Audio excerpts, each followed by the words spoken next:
What up? In this video, I'm going to show you my top 10 PS2 games. Making a video like this is never easy because the PS2 has an amazing catalog. So many goated and timeless classic games. So the games I'm showing you might be not the best, but they're my favorites. So let's go. The first game is WWE Smackdown Here Comes the Pain. No Mercy on the N64, and this one are my favorite wrestling games. It's really hard to tell which one is better. I guess it really depends on the day and my mood. But this game is on the PS2 is my absolute favorite. I really love the impact when you're doing moves in the ring, and the backstage brawls are crazy. You can pull some really crazy stuff outside. You can climb out a helicopter and jump down, like the title says. It brings the pain. One of my favorites. Next game is Resident Evil 4. It's my favorite Resident Evil game. I know there's a lot of people saying that the PS2 port is bad or Ashley is really annoying so much to a point that it ruins the game and it's overall very overrated, but come on, man. The game has been ported a bunch of times, remastered and remade for good reasons. The game is very popular and very loved by the Resident Evil community. It's surely my favorite. I played the remake and the DLC, and I think the game is fantastic. But I'm one of those guys that always like to come back to the original, and I play it still from time to time. Resident Evil 4 for the PS2. And the next game, The Punisher. This game is probably my favorite Marvel game. It still plays fantastic. The violence in this game is through the roof. So much that they even had to add censorship to get that rated M rating. It really shows how dark and violent some of those games were back then. Nowadays, everything has to be really bright and colorful, and the characters have always that type of comic-ish style, I'm not saying everybody does that, but a lot of developers doing it, and the Violation Studios, the people behind this game who did later the Saints Row game, they even did that as well. And you might expect that from this company, that they would say, F it, we're gonna keep doing our thing, but they said F it to the community, and you know how that turned out. I mean, still, Punisher is amazing, and I love it. I still play it. You can play this game also on PC, even if you have Windows 11, which I might recommend because you can download, a patch that gets rid of the censorship. Fantastic game. Awesome. The next game, it's actually here. Metal Gear Solid 3. Now, I will admit that the subsistence version I have not played. I only played the original. And I have played this and finished this a bunch of times.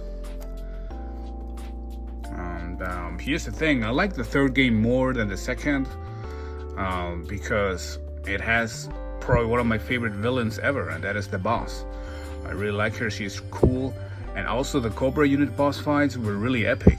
Also, something that makes this game for me so special is jungle survival thing that this game had going on, where you had to treat your own wounds and eat to survive. And I think I really like that thing because Rambo 1 is one of my favorite movies, and it kind of resembles that. And which, by the way, you can literally be Rambo in this game. You can take off your shirt and walk around with the MG, and I'm pretty sure most people have done that in this game. Metal Gear Solid 3, Snake Eater, love it. And I also looking forward to the remake of Metal Gear Solid 3. A lot of people say that it's wrong doing it without Kojima. It's kind of weird because it's gonna be just a remake. They're not gonna use any new voice lines. They're not gonna do anything new. I'm not sure if this is really hurting Kojima's legacy because it's gonna be the same game but with better graphics. So I don't know. It's up to you to decide. But I ain't gonna lie, I might gonna get it day one. So yeah. The next game is Grand Theft Auto San Andreas. No, I usually don't like to say buy this game or get that. This is a must-have. I'm not a big fan of those buying guides videos on YouTube, because everything is perfectly emulatable, and you know, it over trumps the original game.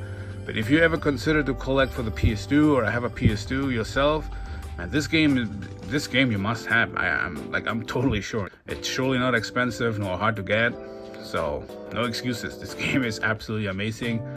You know, the fact that you can go with CJ to the gym and beef him up and learn a new boxing fighting style that made it already to be goated. It's my favorite GTA game on the PS2, and there are a lot of GTA games on the PS2. You know, from 3 Vice City, Liberty City Stories, and Vice City Stories. But this one is my favorite, and it's also one of my favorite PS2 games. Next game is God of War. I know people really love old Kratos. You know, the old Kratos is wiser and want to mind his own business and not get into anything. But the young Kratos, man, I miss the young Kratos. He was a ruthless, merciless savage. And the story about the betrayal of the Olympus was great too. You know, the boss fights, the QTEs were amazing. And, you know, I always love to come back to the first game. I've heard people really like the second game more, but I respect that. Both games are really good, but I know I always come back to the first one. God of War. The next game is God Hand. You know, the PS2 had some really cool brawler games like Urban Reign or Final Fight Streetwise, but God Hand is my favorite. The game has some tanky controls and you might need to get used to that, but when you do, man, I'm telling you, the game is really, really good. The game has a little story that probably most people know already. It's, you know, the IGN story.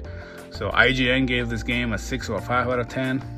And back in the day, a rating like that was a death sentence for the game. You know, people were losing all kinds of interest to the game and would rather focus on other games. And it really shows you the impact that reviews had back then.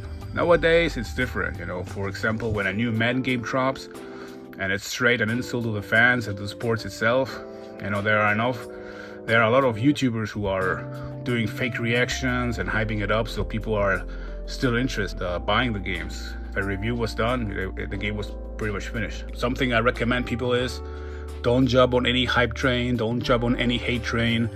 Make your own opinion about the game. It's cool to watch reviews, video reviews and everything, but at the end of the day, you need to make your own opinion and give a game eventually a fair chance, because I'm telling you, it's the best way to enjoy gaming like that. So, anyhow, God Hand, amazing. Now the next game, Fight Night Round 2. Now, I did a retro perspective video on this game. It's my very first one. The game has kind of like a love-hate reputation because of the haymaker mechanic. You can spam really powerful punches, and but to be honest, when you start abusing the haymaker mechanic, your boxer would lose a lot of stamina and would be vulnerable to counterattacks. But anyhow, I still love the game. The career mode was so good, man. Like, you were doing those mini games. You know, you would see the result of the boxer. You know, like the boxer would be more ripped or have more muscles, depending on what you focus on. Man, career mode on this game is amazing. Next game, Def Jam Fight for New York. This is one of my favorite video games for 3 reasons. You know, first and foremost, this game has the Aki engine, which was used also in my favorite N64 game, which is No Mercy. And I know it's a brawler game, but you would do some wrestling moves as well, and the animations from certain suplex moves were, you know, one-on-one from No Mercy, and that was amazing. The second was that I was listening back then to hip-hop and rap music all the time. I even muted the TV and had the music playing in the background while I was playing video games. So now I could just keep the game going, and I love that. The soundtrack was amazing. And the third was that the career mode was great, or the story mode. You might think so many rappers that the voice line would be kind of like cringe or really bad, but that was not the case. You know, that was actually really good. You would create a fighter and learn a new fighting style, and I believe somewhere around the half of the game you could learn another one, and you would have like a fighting style combined with 2 styles. That was really amazing. I also really love the clothing that you could put on your fighter. Man, I really wish, as a kid, I always loved those kind of style and clothing lines, but I was broke back then. I couldn't afford anything. The only thing I could afford were fake Timberlands, So, yeah. Anyhow, Def Jam Fight for New York, amazing game. If you follow my channel, you know what game might come. It's Winning 11-10. It's my favorite video game, not only on the PS2, but maybe my favorite video game of all times. I'm playing this all the time. I played also all installments from Pro Evo 1 to 2014. Different kind of Asian versions, like the South Korean one. So I believe I've played all of them on PS2. But Winning 11-10 is my favorite. I have a lot of gold highlights saved and did also gold compilation on my channel. I wanted to upload more, but when I uploaded the gold compilations, I lost a lot of subs, so that kind of scared me off. But I don't know, it's my passion, guys. If those football games wouldn't exist, I wouldn't be probably much into gaming, I ain't gonna lie, because the Konami football franchise made me really passionate about video games. So yeah, I'm not sure. I don't see myself as a YouTuber or a content creator. I'm just like a dude who likes to share his passion, and am I gonna upload more gold compilations because it's my favorite game. When I think about gaming, man, I always think about this game, Winning 11-10, my favorite game.